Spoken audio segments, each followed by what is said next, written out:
اتل رائے، فرید آباد، ہریانہ، انڈیا۔ جاننا تھا کہ سماوی ارواح کے لیے ذکر و فکر ہے، ارضی ارواح کو پاک کرنے کے لیے انسان کیا کرے؟ دراصل جب ذکر قلب کے ذریعے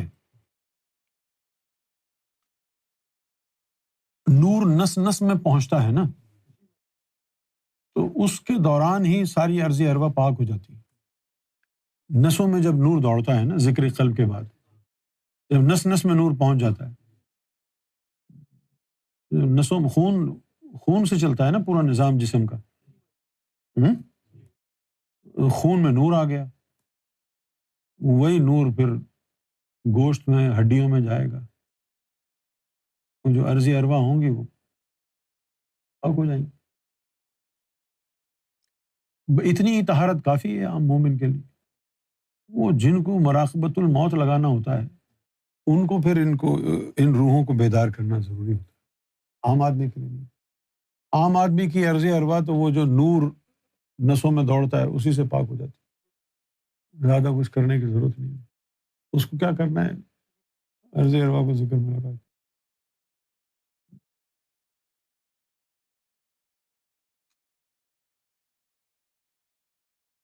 کیونکہ ارضی ارواح کو ذکر میں لگا دیا تو جوڑوں میں درد ہوگا، ہڈیاں ذکر کریں گی تو ایسے ہی کر لیں گی، درد ہوگا ان میں، آگ لگے گی۔ نور، دیکھو نا قرآن نے کیا کہا کہ ہم نے یہ امانت سمندروں پہ نازل کرنا چاہیے تو انہوں نے منع کر دیا، پہاڑوں پہ نازل کرنا چاہیے انہوں نے منع کر دیا، لیکن انسان جو ہے وہ اتنا یعنی ظالم اور جاہل نکلا کہ اس کی ظلمت نے اس امانت اسم ذات کے نور کو اپنے اندر سمو لیا۔ تو جاذبیت کی یہ طاقت اللہ تعالیٰ نے انسان کے قلب کو دی۔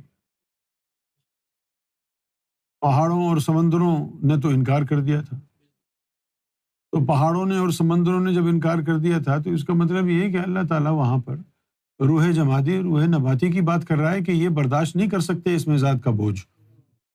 پہاڑوں میں روح جمادی ہوتی ہے نا، ہم؟ پہاڑوں کے اندر روح جمادی ہوتی ہے، تو انہوں نے منع کر دیا کہ ہم تو نہیں برداشت کر سکتے۔ جو پہاڑوں میں روح جماتی ہوتی ہے ہڈیوں میں بھی روح جماتی ہوتی ہے، تو کیسے اس میں ذات کا نور برداشت کریں گی ہڈیاں آپ کی؟ لیکن جن لوگوں کو پھر اللہ کی ذات سے ملنا ہوتا ہے ان کے لیے پھر بلے شاہ نے یہی کہا ہے کہ کھا کباب پی شراب پر بال ہڈاں دی اگ، چوری کرتے پن گھر ربزہ اس ٹھگاں دے ٹھگ لوٹ۔ بال ہڈاں دی اگ، کہ ہڈیوں میں آگ لگا، اس کا کیا مطلب ہے؟ ہڈیوں میں آگ لگا، کوہ طور کے اوپر جو تجلی پڑی تھی یا رحمان کی، اس سے آگ ہی لگی تھی نا۔ جب موسیٰ علیہ السلام وہاں گئے تھے، دیکھا کہ سامنے آگ ہے تو ڈر گئے، سہم گئے۔ آگ سے آواز آئی، موسیٰ ڈرو مت، میں تمہارا رب ہوں۔ آج مسلمان ہندوؤں کو کافر بولتے ہیں کہ یہ آگ کی پوجا کرتے ہیں، اور موسیٰ علیہ السلام جب قریب گئے تھے آگ کے، آگ سے آواز کیوں آئی تھی کہ میں تمہارا رب ہوں؟ اب وہ بیچارے ہندو غلط ہیں یا صحیح ہیں؟ صحیح ہے نا؟ بھئی جب آگ سے آواز آئی میں تمہارا رب ہوں تو وہ آگ کو رب بھی سمجھیں گے، اور کیا سمجھیں گے؟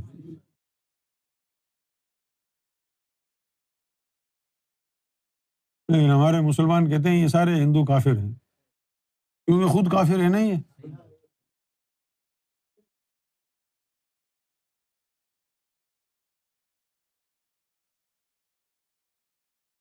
پھر کہتے ہیں کہ یہ بت مت بناؤ، اس کے اندر جو ہے شیطان آگے بیٹھ جاتا۔ اللہ تعالیٰ نے بھی تو یہ بت ہی بنائے ہیں سارے، تو اللہ تعالیٰ نے اس بات کا یقین رکھا کہ جتنے میں نے انسان بنائے ہیں ان سب میں آ جاؤں۔ کتنے انسان ہیں جن کے اندر رب آیا ہے؟ باقی یہ سارے بت جن میں شیطان بیٹھے ہوئے ہیں اللہ نہیں بنائے ہیں، یہ سارے بت اللہ نہیں بنائے نا یہ سارے بت۔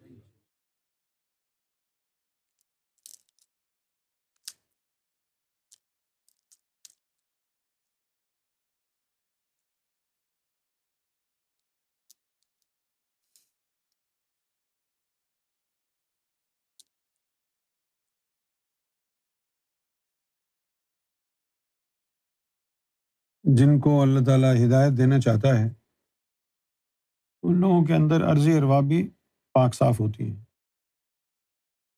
جن کو ہدایت نہیں دینا چاہتا ان کے اندر عرضی ارواح بھی 2 نمبر ہوتی ہے، جہنم والی. تو اہل نظر جو ہوتے ہیں ان کو تو انسان کے نفس کو دیکھ کے پتہ چل جاتا ہے کہ یہ مومن ہوگا یا کافر ہے، نفس کو دیکھ کے.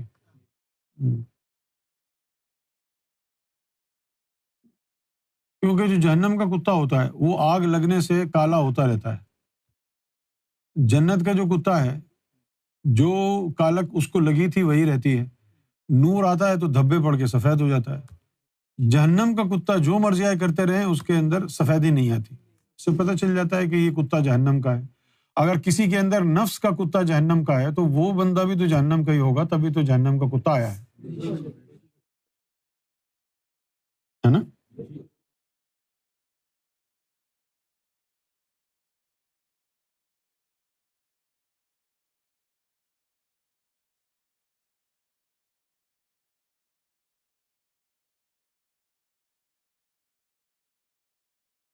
اور بتاؤ.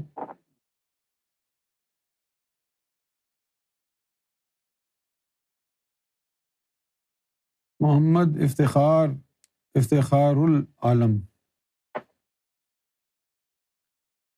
ڈھاکہ، بنگلہ دیش. ہیلو.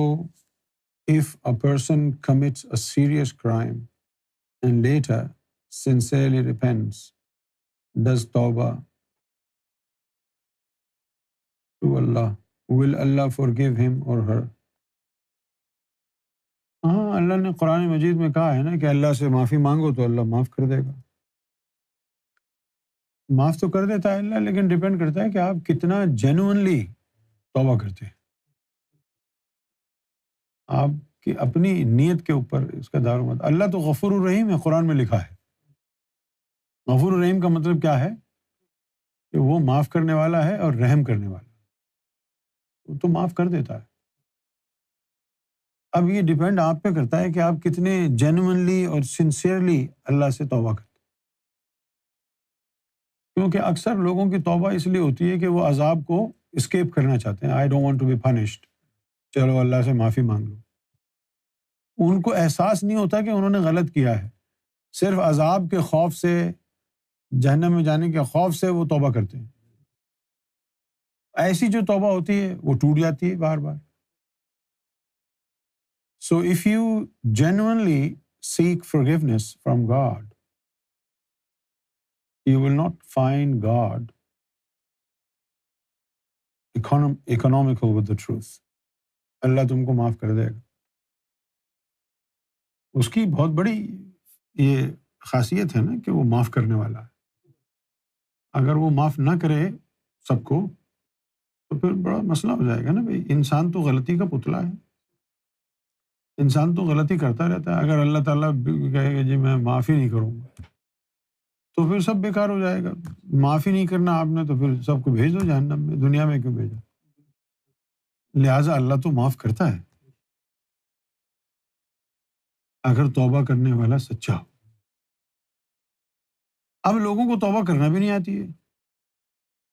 توبہ کا مطلب کیا ہوتا ہے کہ بھائی ہم دوبارہ گناہ نہیں کریں گے، ہے نا. اچھا، آپ کے اندر ایک ایسی چیز بیٹھی ہوئی ہے جو آپ سے گناہ کرا لیتی ہے. آپ نے تہیہ کیا کہ میں آئندہ گناہ نہیں کروں گا، لیکن جو گناہ کرانے والی چیز ہے اس کو آپ نے پکڑا ہی نہیں، تو پھر یہ سنسیئر توبہ کہاں ہوئی؟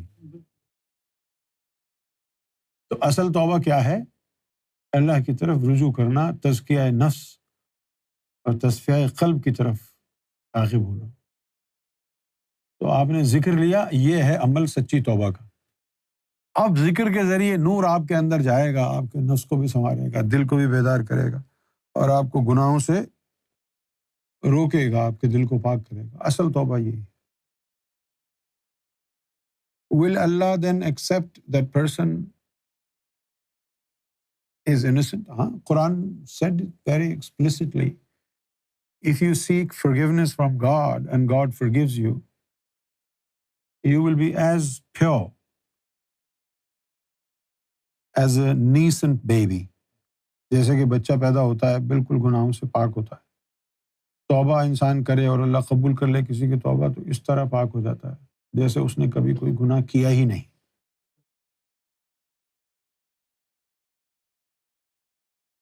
لیکن یہ توبہ زبانی کلامی نہیں ہوتی، زبانی کلامی نہیں ہوتی، یہ توبہ سے مراد ہے کہ اب جو گناہ کرنے والی طاقت ہے اس طاقت کا گلا گھونٹیں، اس کو پکڑیں، تزکیہ نفس اختیار کریں۔ تزکیہ نفس اختیار نہیں کریں تو نفس کبھی بھی پاک نہیں ہوگا، آپ گناہ کرتے ہی جائیں گے، بھلے جتنا مرضی اللہ سے روزانہ وعدہ کرتے جائیں، روز توبہ کریں گے روز توبہ توڑیں گے تو مذاق بنا دیں گے، اللہ تعالیٰ کو اور ناراض کریں گے۔ How can the sinner understand that Allah has accepted his or her tawbah? Well, if there is a very heavy load on your shoulders and it is removed, will you not feel it? There is a heavy load on your shoulders. When a heavy load is removed, you'll feel light. And this is how you feel when your tawbah is accepted and your sins are forgiven. You feel fresh and innocent, and you feel drawn towards God. Your inclination towards God strengthened further. اس کی طرف لگاؤ بڑھتا ہے، جو آپ کے اندر اس کے لیے لگاؤ ہے نا وہ مضبوط ہوتا ہے، بے چینی کم ہوتی ہے، آپ اچھی خاصی کم ہو جاتی ہے۔ جب انسان کے گناہ سارے معاف ہو جاتے ہیں اس میں اتنی عاجزی آ جاتی ہے کہ وہ بلا وجہ سب لوگوں سے، بیٹھے ہوئے لوگوں سے معافی مانگنا شروع کر دیتا۔ ہم نے دیکھا کہ کوٹری شریف جاتے تھے نا تو محفل میں بیٹھتے تو لوگوں کے اوپر سرکار کی نظر ہوتی، سرکار کی نظر ہوتی اور لوگ آپس میں ایک دوسرے سے بلا وجہ معافیا مانگتے تھے، یار میں نے تیرا بڑا دل دکھایا ہے۔ سامنے والا بندہ بول رہا ہے کب دکھایا، مجھے تو پتہ ہی نہیں۔ یہ اس کی پہچان ہے کہ جب آپ سرکار کی نظروں میں آئے، آپ کے گناہ دھل گئے تو آپ کے نفس میں اتنی عجز اور انکساری پیدا ہو جائے گی کہ آپ ہر آدمی سے جو ہے نا وہ معافیا مانگیں گے کہ یار مجھ سے کوئی غلطی ہو تو معاف کر دو، مجھ سے کوئی غلطی ہو تو معاف کر دو۔ آپ نے محسوس نہیں کیا کبھی ایسا؟ کیا ہے نا؟ تو یہ وہی کیفیت ہے جب سرکار کی نظر آپ کے گناہوں کو جلا دیتی ہے، آپ کے قلب کو دھو دیتی۔ سرکار کی نظر در حقیقت غسل قلب ہے، سرکار کی نظروں سے انسان کے قلب کا غسل ہو جاتا ہے۔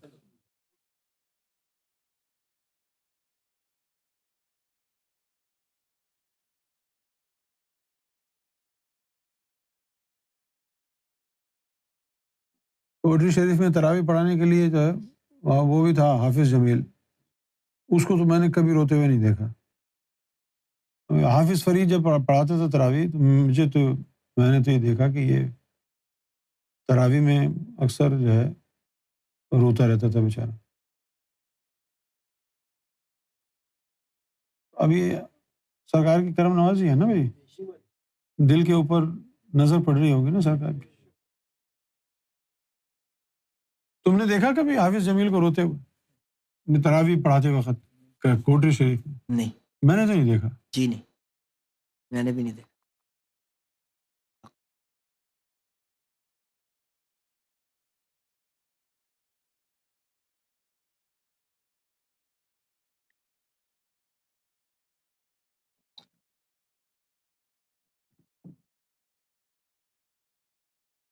ندیم بھائی کو بھی میں نے دیکھا ہے روتے ہوئے۔